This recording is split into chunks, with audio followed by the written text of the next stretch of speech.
बहुत पुराने समय की बात है। एक नगर में छगन लाल नाम का एक ठग रहा करता था। उसके दो जवान बेटे थे, धन्ना लाल और पन्ना लाल। लेकिन दोनों का ध्यान बस आवारागर्दी में ही लगा रहता था। वे किसी भी तरह का कामकाज नहीं करते थे। अब छगन लाल बूढ़ा हो चला था। उसके हाथ पांव और साथ ही साथ दिमाग की ताकत भी दिन ब दिन कमजोर पड़ती जा रही थी। यही वजह थी कि वह अपने बेटों के भविष्य को लेकर हर वक्त चिंता में डूबा रहता था। एक दिन की बात है, छगन लाल ने अपने दोनों बेटों को पास बुलाया और बोला, सुनो मेरे निकम्मे बेटों, आज मैं तुमसे एक जरूरी बात करना चाहता हूँ। शायद तुम्हें मालूम नहीं कि ठग विद्या हमारी पुश्तैनी विरासत है। मेरे दादा परदादा और पिता ऊंचे दर्जे के ठग थे। उन्होंने तमाम किस्म की ठगियों से हमारे खानदान का नाम रोशन किया था। मैं भी अब तक उसी परंपरा को निभाता आया हूँ। लेकिन दुख की बात यह है कि तुम दोनों नालायकों ने आज तक इस तरफ जरा भी ध्यान नहीं दिया। इसी वजह से मैं दिन रात चिंता में डूबा रहता हूँ कि मेरे बाद तुम दोनों का क्या होगा। आखिर हमारी यह पुश्तैनी विरासत कौन संभालेगा? कौन मेरे बाप दादाओं का नाम आगे बढ़ाएगा? ये सुनकर बड़ा बेटा धन्ना लाल बोला, बापू आप तो हर समय चिंता करते रहते हैं, जबकि मैं कई बार कह चुका हूं कि आपको अपनी परंपरा की कोई फिक्र करने की जरूरत नहीं। आपके बाद इस विरासत को मैं संभालूंगा और आपकी ही तरह खानदान का नाम रोशन करूंगा। छगन लाल लाल ने लंबी सांस लेते हुए कहा, तू एकदम निकम्मा है, मुझे तुझसे कोई उम्मीद नहीं। धन्ना लाल ने जवाब दिया, अगर बात ऐसी है तो मैं कल सुबह ही काम पर निकल जाऊंगा। बस आप मुझे 100 रुपए दे दीजिए। छगन लाल लाल ने पोटली से 100 रुपए निकालकर उसके हाथ में रखते हुए कहा, ये लो 100 रुपए, लेकिन ध्यान रखना सुबह तुम्हारा मुंह इस घर में नजर नहीं आना चाहिए। धन्ना लाल बोला, ठीक है बापू, अब मैं आपको तभी मुंह दिखाऊंगा जब कोई बड़ा कमाल कर लूंगा। अगले दिन भोर की हल्की रोशनी फैलते ही धन्ना लाल घर से निकल पड़ा और सीधा बाजार जा पहुंचा। उन दिनों सब कुछ सस्ता हुआ करता था, इसलिए 100 रुपये में उसने एक घोड़ा खरीद लिया। फिर उसी घोड़े पर सवार होकर वह राजा के महल की ओर रवाना हो गया। असल में धन्ना लाल एक बहुत ही कुशल घुड़सवार था। उसके भीतर और भले कोई गुण न हो, लेकिन घुड़सवारी में वो माहिर था। थोड़ी ही देर में वह राजा के दरबार में जा पहुंचा। राजा ने पूछा, तुम कौन हो नौजवान और क्या चाहते हो? धन्ना लाल ने सिर झुकाकर जवाब दिया, महाराज मेरा नाम धन्ना लाल है। मैं घोड़ों को साधने और उन्हें प्रशिक्षण देने का काम करता हूं, लेकिन इन दिनों बेरोजगार हूं, इसलिए बड़ी उम्मीद लेकर आपके पास नौकरी की गुजारिश लेकर आया हूं। कृपया मुझे अपने महल में काम पर रख लें। राजा मन ही मन सोचने लगा, मेरे अस्तबल में मेघराज नाम का एक घोड़ा है जो किसी के वश में नहीं आता, जबकि वह एक बेहतरीन नस्ल का घोड़ा है। वह मुझे अपने प्राणों से भी प्यारा है। क्यों न इस युवक को नौकरी पर रखकर उसी घोड़े को काबू में करने का काम दिया जाए, शायद यह नौजवान उसे साध ले। यह सोचकर राजा ने कहा, ठीक है नौजवान, आज से तुम हमारे खास घोड़े को साधने और उसे प्रशिक्षण देने का काम करोगे, लेकिन ध्यान रखना अगर 1 महीने के अंदर उस घोड़े को काबू में नहीं कर पाए तो तुम्हें कारागार में डाल दिया जाएगा। धन्ना लाल ने बिना हिचकिचाए कहा, मुझे यह शर्त मंजूर है महाराज, कृपया मुझे अभी उसी घोड़े तक पहुंचा दें, मैं अपने काम में लगना चाहता हूं। राजा ने कहा, चलो हम स्वयं तुम्हें घोड़े के पास ले चलते हैं। हम अपनी आंखों से देखना चाहते हैं कि तुम अपने काम में कितने निपुण हो। फिर राजा अपने मंत्री के साथ धन्ना लाल को लेकर शाही अस्तबल में जा पहुंचा। वहां पहुंचकर उसने अपने प्रिय घोड़े मेघराज की ओर इशारा करते हुए कहा, यही है मेरा अनमोल घोड़ा मेघराज, तुम्हें इसी को साधना है। धन्ना लाल बोला, महाराज आप चिंता न करें, मैं अभी आपको अपनी कला का कमाल दिखाता हूं। धन्ना लाल ने घोड़े को खोलकर उसे बाहर मैदान में ले आया और सबकी आंखों के सामने उसे काबू में करने की कोशिश करने लगा। लेकिन मेघराज बार बार उछलता कूदता रहा और धन्ना को अपनी पीठ पर चढ़ने नहीं दिया। जैसे ही धन्ना उसकी पीठ पर चढ़ता, मेघराज उसे जोर से झटक कर नीचे गिरा देता। यह दृश्य देखकर मंत्री बोला, महाराज मुझे तो नहीं लगता कि यह नौजवान कभी मेघराज को वश में कर पाएगा। राजा बोले, लेकिन मुझे यह युवक साहसी और संकल्पवान लगता है। मेरा विश्वास है कि यह अवश्य इसे साध लेगा। और राजा का विश्वास सही निकला, क्योंकि धन्ना लाल एक बहुत ही कुशल और अनुभव वाला घुड़सवार था। कई बार गिरने और उठने के बाद आखिरकार वह मेघराज की पीठ पर मजबूती से बैठने में सफल हो गया। फिर उसने घोड़े के साथ मैदान में कई चक्कर लगाए। यह दृश्य देखकर राजा प्रसन्न होकर बोल उठा, वाह, मैंने पहले ही कहा था, यह एक बेहतरीन घुड़सवार है। मंत्री ने सिर झुकाकर कहा, आप सही कहते हैं महाराज, मुझसे तो इसे पहचानने में भूल हो गई। यह युवक वास्तव में बहुत काबिल है। तभी धन्ना लाल ने घोड़े का रुख मैदान से बाहर की ओर मोड़ा और एक जोरदार एंड लगाई। मेघराज हवा की गति से दौड़ पड़ा। यह देखकर मंत्री घबरा गया और बोला, अरे ये तो घोड़े को कहीं ले जा रहा है। महाराज, मुझे तो लगता है कि यह कोई ठग है, घोड़े को चुराकर भाग रहा है। राजा ने तुरंत आदेश दिया, सैनिकों, उस चोर का पीछा करो और हर हाल में उसे पकड़कर हमारे सामने लाओ। सैनिक घोड़े के पीछे दौड़े, लेकिन धन्ना का घोड़ा तो मानो पंख लगाकर उड़ चला हो। वह देखते ही देखते सैनिकों की आंखों से ओझल हो गया। दिन भर घोड़े को दौड़ाता रहा और रात होते होते एक घने जंगल में जा पहुंचा। रात उसने वहीं पेड़ के नीचे बिताई। सुबह जब नींद खुली तो सोचने लगा, इस जंगल के पार एक दूसरा राज्य है, क्यों न मैं वहां जाकर इस घोड़े को बेच दूं। यह सोचकर वह जंगल पार करके उस दूसरे राज्य की सीमा में दाखिल हो गया। वहां पहुंचते ही उसने वहां के राजा के महल का पता किया और सीधा महल के द्वार पर जा पहुंचा। वहां पहरेदार से बोला, पहरेदार जी, मैं एक घोड़ा व्यापारी हूं और महाराज को एक अनमोल घोड़ा बेचना चाहता हूं। पहरेदार ने कहा, ठीक है, घोड़े को यहीं खड़ा कर दो और मेरे साथ महल चलो। महल में राजा के सामने पेश होकर धन्ना लाल बोला, महाराज की जय हो, मैं घोड़ों का व्यापारी हूं। मेरे सारे घोड़े तो बिक चुके हैं, लेकिन एक अनमोल घोड़ा खास तौर पर मैंने आपके लिए बचा रखा है। यदि आप चाहें तो उसे खरीद सकते हैं। राजा ने रुचि दिखाते हुए कहा, लेकिन खरीदने से पहले हम उसे देखना और परखना चाहेंगे। यदि वह सचमुच हमें पसंद आ गया तो हम उसकी मनचाही कीमत देंगे। धन्ना लाल बोला, तो आइए महाराज, घोड़ा महल के द्वार पर ही खड़ा है। राजा उसके साथ महल के बाहर आया और जैसे ही उसकी नजर उस शानदार घोड़े मेघराज पर पड़ी, उसकी आंखें चमक उठी। उसने घोड़े की नस्ल और कदकाठी देखकर गहरी प्रशंसा की और कहा, वाह क्या घोड़ा है, मुझे तुम्हारा यह घोड़ा बहुत पसंद आया। इसकी क्या कीमत लोगे? धन्ना लाल ने विनम्रता से उत्तर दिया, महाराज, केवल 10,000 स्वर्ण मुद्राएं, जो आपके लिए तो एक मुट्ठी राख से ज्यादा कुछ भी नहीं। राजा ने तुरंत कहा, ठीक है, मुझे यह कीमत स्वीकार है। फिर उसने अपने मंत्री से कहा, मंत्री जी, इस व्यापारी को इसकी बताई हुई रकम दे दीजिए और इस घोड़े को हमारे शाही अस्तबल में भिजवा दीजिए। साथ ही सभी नौकरों को यह हिदायत भी दी जाए कि इस घोड़े की खास देखभाल की जाए। अगर किसी ने इसमें लापरवाही की तो उसकी चमड़ी उधेड़ दी जाएगी। महामंत्री ने राजा के आदेश का पालन किया। घोड़े को शाही अस्तबल में भिजवाया गया और धन्ना लाल को खजाने से 10,000 स्वर्ण मुद्राओं की थैली सौंप दी गई। थैली लेते हुए धन्ना लाल ने हाथ जोड़कर कहा, ईश्वर आपका भला करे हुजूर। धन्ना लाल धन लेकर अपने पिता छगन लाल और भाई पन्ना लाल के पास लौट आया। घर पहुंचकर उसने अपनी सारी कमाई दिखाई और पूरी कहानी विस्तार से सुनाई। ये सब सुनकर उसके पिता बहुत खुश हुए। उन्होंने गर्व से कहा, वाह बेटे, केवल 100 रुपए में तू इतना सारा धन और सामान ले आया। सच में तू मेरा सच्चा वारिस है। तू अपने बाप दादाओं का नाम रोशन करेगा। इतने में दूसरा बेटा पन्ना लाल बोल पड़ा, पिताजी, अब मैं भी आपको अपना कमाल दिखाऊंगा। पिता ने मुस्कुराते हुए कहा, तो ये लो 100 रुपए और जाओ, कुछ ऐसा कर दिखाओ जो याद रहे। पन्ना लाल 100 रुपए लेकर सीधा बाजार पहुंचा और वहां से एक दर्पण खरीद लिया। फिर उसने उसे अपने थैले में रखा और पड़ोसी राज्य में राजा के महल की ओर चल पड़ा। राजदरबार में पहुंचकर वह राजा से बोला, महाराज की जय हो। राजा ने उसकी ओर देखते हुए पूछा, नौजवान, तुम कौन हो और क्या चाहते हो? पन्ना लाल ने हाथ जोड़ते हुए उत्तर दिया, महाराज, मेरा नाम है जादूगर शशिकांत। मैं आपके लिए एक जादुई दर्पण लाया हूं। उसने अपना थैला दिखाते हुए कहा, महाराज, इस दर्पण की खासियत यह है कि इसमें देखने से मरे हुए लोग दिखाई देते हैं। राजा चौंक पड़ा, सोचने लगा, यदि यह सच है तो मैं अपने स्वर्गीय माता पिता को भी देख सकता हूं और जान सकता हूं कि वे स्वर्ग में हैं या नर्क में। फिर उसने उत्सुकता से पूछा, जादूगर, क्या तुम हमें हमारे माता पिता के दर्शन करवा सकते हो? पन्ना बोला, अवश्य महाराज।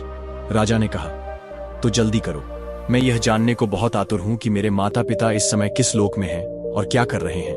पन्ना बोला, महाराज, इसके लिए हमें एकांत कमरे में जाना होगा जहां कोई और न हो, सिर्फ आप और मैं। राजा तैयार हो गया और वे दोनों एकांत कक्ष में चले गए। वहां पन्ना लाल ने दर्पण राजा के सामने रख दिया और कहा, अब आप इसमें देख सकते हैं, लेकिन ठहरिए, इस तरह आप अपने माता पिता को नहीं देख पाएंगे। राजा ने आश्चर्य से पूछा, क्यों? पन्ना लाल बोला, महाराज, पहले आपको इस दर्पण के पास 11,000 स्वर्ण मुद्राएं रखनी होंगी, तभी यह जादू चलेगा। राजा ने कहा, लेकिन यदि इतने धन में मुझे अपने माता पिता के दर्शन हो सकते हैं तो ये कोई बड़ी बात नहीं। उसने तुरंत 11,000 स्वर्ण मुद्राओं की थैली दर्पण के सामने रख दी और पूछा, क्या अब मैं देख सकता हूं? पन्ना बोला, बिल्कुल, लेकिन एक बात और, यदि कोई व्यक्ति अपने माता पिता की सच्ची संतान नहीं है तो उसे इस दर्पण में अपने माता पिता की छवि नहीं, सिर्फ अपनी ही सूरत दिखाई देगी। राजा थोड़ी देर चुप रहा, फिर दर्पण में झांकने लगा, पर उसे उसमें अपनी ही सूरत दिखाई दी। राजा के मन में हलचल मच गई। क्या मैं अपने माता पिता की सच्ची संतान नहीं हूं?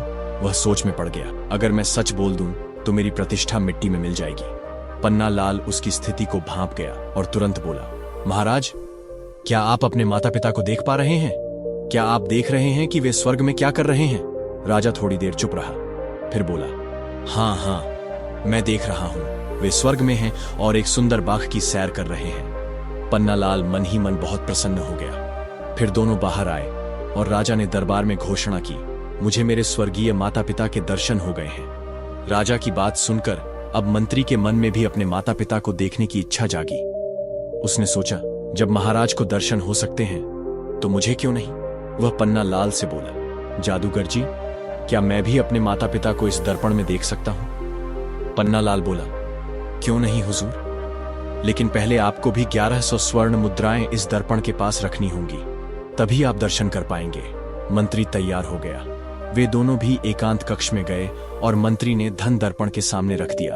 पन्ना लाल बोला, अब यदि आप अपने माता पिता की सच्ची संतान हुए तो उनकी छवि अवश्य दिखाई देगी। मंत्री ने झांक कर देखा, उसे भी सिर्फ अपनी ही सूरत दिखाई दी। वह सोचने लगा, क्या मैं भी अपने माता पिता की सच्ची संतान नहीं हूं?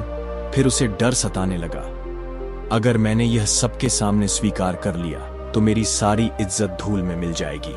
मंत्री के मनोभावों को भांपते हुए पन्ना लाल तुरंत बोल पड़ा, कहिए मंत्री जी, क्या आपको अपने माता पिता दिखाई दे रहे हैं? मंत्री झिझकते हुए बोला, हाँ भाई, बिल्कुल दिखाई दे रहे हैं। वे इस समय भोजन करके सुंदर बिछौनों पर विश्राम कर रहे हैं। पन्ना लाल और मंत्री कमरे से बाहर आ गए। फिर पन्ना लाल ने दर्पण राजा को दिखाते हुए कहा, महाराज, यदि आप चाहें तो मैं यह जादुई दर्पण आपको केवल 20,000 स्वर्ण मुद्राओं में बेच सकता हूं।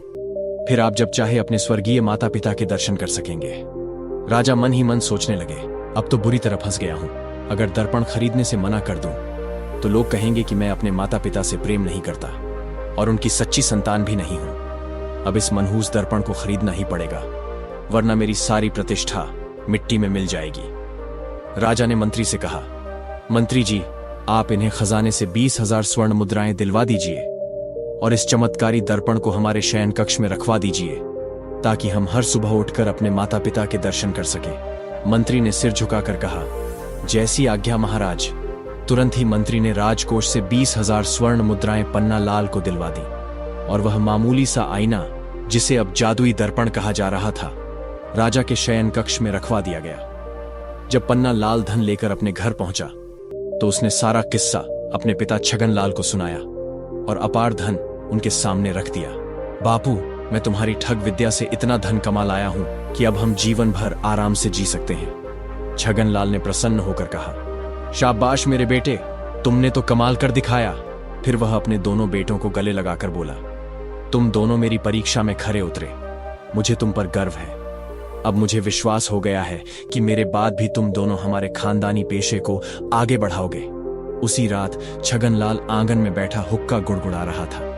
ना जाने कैसे हुक्के की एक चिंगारी पास में रखी सूखी घास पर जा गिरी और देखते ही देखते पूरा घर आग की लपटों में घिर गया। किसी तरह उन्होंने अपनी जान तो बचा ली, लेकिन उनकी सारी कमाई, सारा धन जलकर राख हो चुका था। ये सब देखकर बड़े बेटे धन्नालाल ने कहा, हमने पहली बार ठगी की थी, पर लगता है बेईमानी की कमाई हमें रास नहीं आई। मैं आज से प्रतिज्ञा करता हूं कि यह मेरी पहली और आखिरी ठगी थी।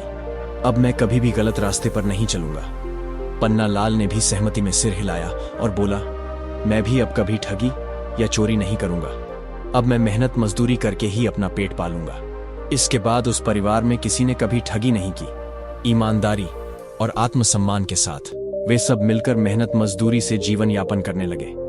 इस कहानी से यह निष्कर्ष निकलता है कि धोखे से कमाया गया धन चाहे कितना भी क्यों ना हो, वह टिकता नहीं। सच्ची कमाई वह है जो मेहनत से मिले और दिल को चैन दे। बहुत समय पहले की बात है। एक गांव में दो दोस्त रहते थे, रामू और मंगरू। दोनों की काफी अच्छी और पुरानी दोस्ती थी। रामू एक मेहनती आदमी था जो मेहनत से अपने परिवार का गुजारा करता था, जबकि मंगरू एक चलता फिरता ठग था जो गांव के लोगों को अपने झांसे में फंसाकर ठग लेता था। गांव का हर आदमी मंगरू से परेशान था। मंगरू इसी प्रकार अपना गुजारा कर रहा था, जबकि रामू दूसरे नगर में काम करके अपना गुजारा कर रहा था। एक दिन रामू अपने काम से छुट्टी लेकर गांव लौट रहा था। जब वह अपने गांव के रास्ते पर पहुंचा तो एक और राहगीर उसके साथ हो गया। उस राहगीर को भी उसी तरफ किसी दूसरे गांव में जाना था। रामू बहुत ही खुश हुआ कि चलो सफर में कोई साथी मिल गया। उसने सोचा कि अब सफर आसानी से कट जाएगा और हम बातें करते हुए जाएंगे तो थकावट भी महसूस नहीं होगी। मगर हुआ यूं कि दोनों चुपचाप काफी दूर तक चलते रहे। दोनों ने ही एक दूसरे से कोई बात नहीं की। रामू अपने साथी की इस खामोशी से बड़ा ही परेशान हो गया और बोला, भाई, हम दोनों इतनी दूर से साथ साथ चलते हुए आ रहे हैं, मगर यह कितनी अजीब बात है कि आपने मुझसे कोई बात नहीं की। कुछ तो बोलो ताकि सफर आसानी से कट सके। उस राहगीर ने जवाब दिया, देखो भाई, मैं ऐसे ही बात नहीं करता। मैं एक बात बताने के 4 आने लेता हूँ। रामू, जो कि इस सफर की खामोशी से काफी तंग आ चुका था, उसने अपनी जेब से 4 आने निकाले और उस राहगीर की हथेली पर रखते हुए बोला, यह लो 4 आने, मगर भगवान के लिए कोई तो बात करो। उस आदमी ने 4 आने अपनी जेब में रखे और कहा, सुनो भाई, जो बात बाहर देखो वो घर जाकर किसी को मत बताना। बस इतना कहकर वो राहगीर चुप हो गया। रामू ने सोचा कि राहगीर कुछ और भी बात करेगा, लेकिन वह तो खामोश ही रहा। थोड़ी देर की खामोशी के बाद रामू फिर से परेशान हो गया और बोला, अरे भाई, आपने 4 आने भी ले लिए और बस एक बात कही और फिर चुप हो गए। भला ऐसे भी कभी सफर कटता है? भगवान के लिए कुछ और बात तो करो। राहगीर ने जवाब दिया, मैंने तुम्हें बताया नहीं था कि मैं ऐसे ही बात नहीं करता। मैं एक बात के 4 आने लेता हूँ। रामू को गुस्सा आया। उसने अपनी जेब में से फिर से 4 आने निकाले और उस राहगीर के हाथ में रखते हुए कहा, ये रखो 4 आने। राहगीर ने वो 4 आने भी अपनी जेब में रख लिए और बोला, सुनो भाई, किसी बात पर भी कभी शर्त मत लगाना। इतना कहकर वह फिर से चुप हो गया। रामू का ख्याल था कि अब की बार 4 आने लेने के बाद वह और भी बातें करेगा, मगर वह तो खामोश ही रहा। इस तरह से थोड़ा सफर और तय हो गया। रामू को फिर से बेचैनी महसूस होने लगी। उसने कहा, भाई, तुमने 4 आने और भी ले लिए, मगर सिर्फ एक ही बात कहकर तुम फिर से चुप हो गए। यह भी कोई बात करने का तरीका हुआ? ऐसे तो हमारा सफर कैसे कटेगा? कोई और बात भी करो। उस राहगीर ने जवाब दिया, मैंने तुम्हें बताया था ना कि मैं एक बात करने के 4 आने लेता हूँ। राहगीर की यह बात सुनकर रामू गुस्से में आ गया। उसने 4 आने निकालकर उस राहगीर की हथेली पर रखे और कहा, ये लो 4 आने, मगर कोई और भी बात करो। उस राहगीर ने 4 आने अपनी जेब में रखे और कहा, सुनो भाई, किसी के साथ जो भी वादा करो उसे पूरा करना। इतना कहकर राहगीर फिर से खामोश हो गया। रामू ने सोचा कि यह आदमी अब मुझसे काफी रकम वसूल चुका है, अब तो यह जरूर बातें करेगा, लेकिन वह फिर से चुप ही रहा। रामू उससे यह कहने ही वाला था कि वह कोई और बात करे कि थोड़ी दूर चलने के बाद वह जगह आ गई जहां से दोनों के रास्ते अलग अलग हो रहे थे। इस जगह पर पहुंचकर राहगीर ने कहा, लो भाई, यहाँ से हमारे रास्ते अलग अलग हो जाते हैं। तुम अपने गांव जाओ, मैं अपने गांव जाता हूँ, मगर जाने से पहले मैं तुम्हें एक बात जरूर बताऊंगा। तुमने पूरे 12 आने खर्च करके मुझसे 3 बातें खरीदी हैं। अगर तुम इन बातों पर अमल करोगे तो हमेशा फायदे में रहोगे। और हाँ, क्योंकि तुमने मेरे साथ इतनी दूर तक सफर किया है, इसलिए मुझ पर तुम्हारा एक अधिकार बनता है कि तुम कभी भी किसी मुश्किल में फंस जाओ तो बिना किसी झिझक के मेरे पास आ जाना। लोग मुझे अक्लमंद बाबा के नाम से जानते हैं और इस जगह से 4 कोस आगे चलकर जो पहला गांव आता है वही मेरा गांव है। वहां पहुंचकर तुम जिस किसी से भी मेरा पता पूछोगे वह तुम्हें बता देगा। अच्छा, अब मैं चलता हूँ, भगवान तुम्हारा भला करे। इतना कहकर अक्लमंद बाबा जी अपने रास्ते पर चल दिए। रामू भी अपने गांव की तरफ चल दिया। रामू कुछ ही दूर चला होगा कि उसे एक कुएं के पास तरबूज की एक बेल दिखाई दी, जिस पर एक बड़ा सा तरबूज लगा हुआ था। रामू ने जब यह देखा तो उसे बहुत ही हैरानी हुई, क्योंकि यह तो तरबूज का मौसम ही नहीं था। मगर फिर यहाँ पर तरबूज कैसे आ गया? भगवान की इस कुदरत को देखकर वह हैरान हो गया और अपने घर की तरफ चल दिया। जब वह घर पहुंचा तो उसकी पत्नी उसे देखकर बहुत ही खुश हुई। उसने जल्दी से अपने पति के लिए खाना बनाया। रामू को बहुत ही जोर से भूख लगी थी। उसने जल्दी जल्दी सारा खाना खा लिया और फिर पेट पर हाथ फेरते हुए एक बड़ी सी डकार ली और फिर उसे अचानक से तरबूज की बेल याद आई। रामू अपनी पत्नी से कहने लगा, कुदरत के खेल भी कितने अजीब हैं। मैंने रास्ते में एक बहुत ही अजीब बात देखी जिसके कारण मैं अब तक हैरान हूँ। उसकी पत्नी हैरान होकर पूछने लगी, क्या देख लिया आपने?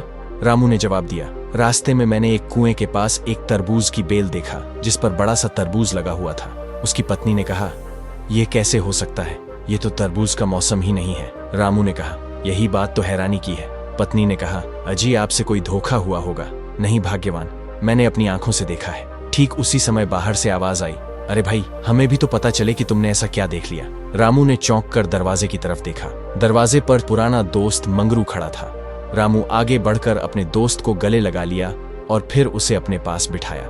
मंगरू ने बैठते ही कहा, अब की बार तो बहुत दिनों के बाद आए हो। हाँ दोस्त, क्या बताऊं, छुट्टी ही नहीं मिलती थी। जब छुट्टी मिली तो सीधा इधर चला आया। तब रामू की पत्नी हंसते हुए कहने लगी, और इन्होंने आते ही ऐसी बात बताई जिस पर मुझे विश्वास ही नहीं हो रहा। इन्होंने रास्ते में एक तरबूज की बेल देखी और यह कहते हैं कि उसमें एक बहुत बड़ा तरबूज लगा हुआ था। रामू बोला, हाँ यार, मैंने अपनी आंखों से देखा। मंगरू ने कहा, लेकिन अभी तो तरबूज का मौसम ही नहीं है। हाँ, मौसम तो नहीं है, लेकिन मैंने अपनी आंखों से देखा है। गांव की तरफ आने वाली सड़क के किनारे पर एक कुएं के पास बड़ी सी बेल लगी हुई थी। अगर तुम चाहो तो मैं तुम्हें अभी दिखा सकता हूँ, कुछ ज्यादा दूर नहीं है। मगर मंगरू कहने लगा, नहीं, मैं तुम्हारी बात को नहीं मानता। तू भाभी को झूठ बोल सकता है पर मुझे नहीं। मैं शर्त लगाकर कह सकता हूँ कि तुम झूठ बोल रहे हो। रामू ने कहा, मैं भी शर्त लगाकर कह सकता हूँ कि मैं सच कह रहा हूँ। रामू की पत्नी कहने लगी, इस बात का फैसला तो अभी हो जाएगा, तुम दोनों वहीं पर जाकर देख लो, झूठ और सच का फैसला अपने आप ही हो जाएगा। मंगरू बोला, लेकिन मुझे पक्का विश्वास है कि तुम झूठे हो और मैं सच्चा हूँ।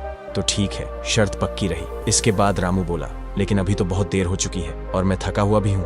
मंगरू बोला, कोई बात नहीं, मैं सुबह सवेरे ही आ जाऊंगा और फिर तुम मुझे उस जगह पर ले जाना। अगर तरबूज वहां पर हुआ तो तुम जीते और मैं हारा। अगर तरबूज वहां पर ना हुआ तो मैं जीता और तुम हारे। और साथ ही शर्त जीतने वाले को यह अधिकार होगा कि वह हारने वाले के घर की जिस चीज को भी हाथ लगाएगा वह चीज उसकी हो जाएगी। बोलो, मंजूर है? मंजूर है। इसके बाद मंगरू खड़ा हुआ और कहने लगा, अब तो मैं चलता हूँ, सुबह सवेरे आ जाऊंगा और फिर हम दोनों उस जगह पर चलेंगे। अगले दिन सुबह होते ही मंगरू उसके घर आया और फिर रामू उसे लेकर उस गड्ढे की तरफ रवाना हो गया जहां पर उसने तरबूज की बेल पर तरबूज लगा हुआ देखा था। वह जगह सिर्फ 2 कोस की दूरी पर ही थी। जब वे दोनों वहां पर पहुंचे तो रामू ने मंगरू को वह कुआं दिखाया, लेकिन यह क्या, कुएं के आसपास नजर डालते ही उसके होश उड़ गए। वहां पर तरबूज तो क्या, तरबूज की बेल का भी कोई नामो निशान नहीं था। मंगरू ने मुस्कुराते हुए कहा, हाँ भाई, कहां पर है तुम्हारा तरबूज? रामू बोला, कल तो यहीं पर था। मैंने कहा था ना कि मैंने अपनी आंखों से देखा था। मंगरू बोला, मुझे तो पहले से ही विश्वास था कि तुम झूठ बोल रहे थे और आज मेरी बात सही साबित हो गई कि तुम 1 नंबर के झूठे हो। रामू कहने लगा, मैंने खुद अपनी आंखों से देखा था। ऐसा लगता है जैसे कोई जानवर उसे बेल समेत खा गया। मंगरू ने हंसते हुए कहा, अब तो जो तुम्हारा दिल हो वो तुम कह सकते हो, बस तुम जल्दी से घर वापस चलो। मैं तुम्हारे घर की जिस चीज को भी हाथ लगाऊंगा वह मेरी हो जाएगी। मंगरू ने हंसते हुए कहा। रामू ने उसकी बात का कोई जवाब नहीं दिया और मुंह लटकाए हुए वह घर की तरफ चल दिया। असल बात तो यह थी कि मंगरू अब बहुत ही ज्यादा बेईमान और मक्कार बन चुका था। उसने अपने दोस्त को भी नहीं छोड़ा। मंगरू ने एक चाल चली थी जिसके बारे में रामू को बिल्कुल भी नहीं पता था। मंगरू कल सीधा उस कुएं के पास ही गया था और उसने तरबूज की बेल को जड़ समेत उखाड़कर कहीं दूर फेंक दिया था। इस तरह से उसने अपनी शर्त को जीतने का पक्का इंतजाम कर लिया था। लेकिन बेचारा रामू तो शर्त लगा चुका था और अब हार भी चुका था। अब वह सोच रहा था कि मंगरू ना जाने उसके घर में कौन सी चीज पर हाथ लगा दे और शर्त के मुताबिक उसे वह चीज देनी पड़ेगी। कहीं उसने कहीं मेरी गाय को छू लिया तो, जो रोज 12 किलो दूध देती है और उसके जैसी गाय पूरे इलाके में किसी के पास नहीं है। हे भगवान, अब मैं क्या करूं? ये बिना सोचे समझे मैंने मुसीबत मोल ले ली। रामू इन्हीं विचारों में डूबा हुआ था तो अचानक उसे अक्लमंद बाबा जी का ख्याल आया और वह सोचने लगा कि उसे अक्लमंद बाबा जी के पास जाना चाहिए। हो सकता है कि वह उसकी कुछ सहायता कर दें और इस मुसीबत से उसे बाहर निकाल सकें। उसने मंगरू से कहा, इससे पहले कि मैं तुम्हारी शर्त को पूरा करूं, तुम मुझे इतनी मोहलत दे दो कि मैं अपने एक मित्र से मिलकर आ सकूं। उसके बाद तुम मेरे घर की जिस चीज पर भी हाथ लगाओगे वो मैं तुम्हें दे दूंगा। मंगरू ने दिल में सोचा कि शर्त तो मैं जीत ही चुका हूं, अब एक और दिन इंतजार करना पड़े तो भला इससे क्या फर्क पड़ता है। उसने रामू को यह इजाजत दे दी कि वह जाकर अपने मित्र से मिल ले। रामू सीधा अक्लमंद बाबा जी के गांव की तरफ चल दिया। वहां पहुंचा तो एक गली में कुछ बच्चे खेल रहे थे। उसने बच्चों से पूछा, बच्चों, क्या तुम्हें अक्लमंद बाबा जी का घर मालूम है? बच्चों ने कहा, हाँ हाँ, जानते हैं। रामू बोला, तो जरा बता दो कि उनका घर कहाँ पर है। बच्चे बहुत शरारती थे, कहने लगे, पता तो हम बता देंगे, पर पहले आप हमें बहुत सारा गुड़ देने का वादा करो। रामू ने कहा, ठीक है, मैं तुम्हें बहुत सारा गुड़ दे रहा हूँ। और वह नजदीक की एक दुकान के दुकानदार से कहने लगा, भाई, इन बच्चों को 1 किलो गुड़ दे दो। बच्चों ने कहा, नहीं, हमें तो बहुत सारा गुड़ चाहिए। रामू कहने लगा, ठीक है भाई, इन्हें 2 किलो गुड़ दे दो। बच्चे बोले, नहीं, हमें 2 किलो नहीं बल्कि बहुत सारा गुड़ चाहिए। रामू ने गुड़ की मात्रा 2 से 3 किलो, 3 से 4 किलो और फिर 5 किलो तक कर दी। लेकिन शरारती बच्चे एक ही बात पर अड़े हुए थे कि आपने हमें बहुत सारा गुड़ देने का वादा किया था। बच्चों और रामू के बीच अब बहस होने लगी थी तो दुकान के सामने लोगों की भीड़ जमा हो गई। लोगों की आवाज सुनकर अक्लमंद बाबा जी अपने घर से बाहर निकले और उन्होंने देखा कि रामू लोगों से घिरा हुआ था। उन्होंने आगे बढ़कर रामू को गले से लगा लिया और कहने लगे, अरे भाई, तुम यहाँ पर, और ये भीड़ कैसी है? रामू ने जवाब दिया, क्या बताऊं बाबा, मैंने इन बच्चों से आपके घर का पता पूछा था और इन्हें बहुत सारा गुड़ देने का वादा किया था। अब मैं इन्हें 1 किलो गुड़ देता हूँ तो ये नहीं मानते, यहाँ तक कि मैं 5 किलो गुड़ भी दे रहा हूँ तब भी ये नहीं मानते। बस एक ही बात पर अड़े हैं कि हमें तो बहुत सारा गुड़ चाहिए। मुझे तो समझ में नहीं आ रहा कि इनसे अपनी जान कैसे छुड़ाऊं। यह सुनकर अक्लमंद बाबा जी ने कहा, पहली बात तो यह है कि तुम्हें इन बच्चों से वादा नहीं करना चाहिए था और अब तुमने वादा किया है तो उसे पूरा भी करो। रामू बोला, लेकिन यह तो किसी भी तरह से नहीं मानते, अब आप ही कुछ कीजिए। अक्लमंद बाबा ने दुकानदार से 1 किलो गुड़ लिया और फिर दुकानदार से तराजू लेकर उसके एक पलड़े पर 1 पाव गुड़ रख दिया और 3 पाव गुड़ उसके दूसरे पलड़े पर रख दिया और बच्चों की तरफ देखते हुए कहने लगे, क्यों बच्चों, इनमें से थोड़ा सा गुड़ कौन सा है? बच्चों ने 1 पाव गुड़ की तरफ उंगली से इशारा किया और फिर बाबा जी ने पूछा, इनमें से बहुत सारा गुड़ कौन सा है? बच्चों की उंगलियां 3 पाव गुड़ की तरफ उठ गईं। इस पर अक्लमंद बाबा जी ने कहा, तो उठाओ अपना बहुत सारा गुड़ और यहां से चलते बनो। बच्चों ने 3 पाव गुड़ लिया और वहां से चले गए। इसके बाद अक्लमंद बाबा जी रामू को अपने घर ले गए, उसका खूब सत्कार किया और उसके आने का कारण पूछा। रामू ने एक ही सांस में अपनी सारी कहानी सुना दी।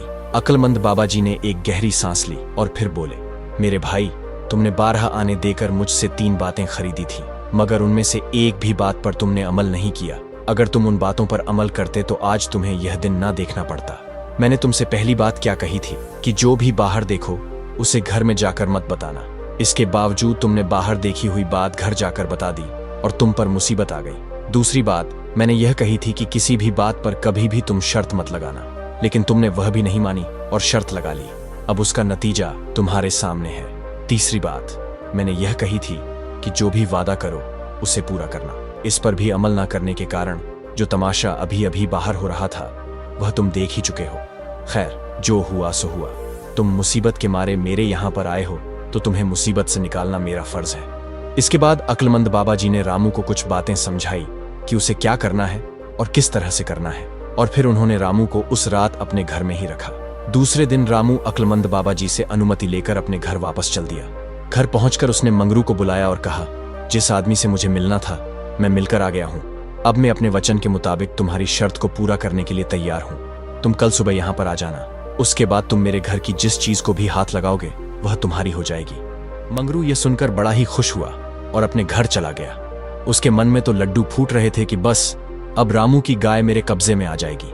इधर रामू ने यह किया कि अक्लमंद बाबा जी की सलाह के मुताबिक सुबह होने से पहले ही अपनी पत्नी की सहायता से घर की सारी चीजें घर की छत पर पहुंचा दी और अपनी गाय को भी खींच तान कर छत पर चढ़ा दिया।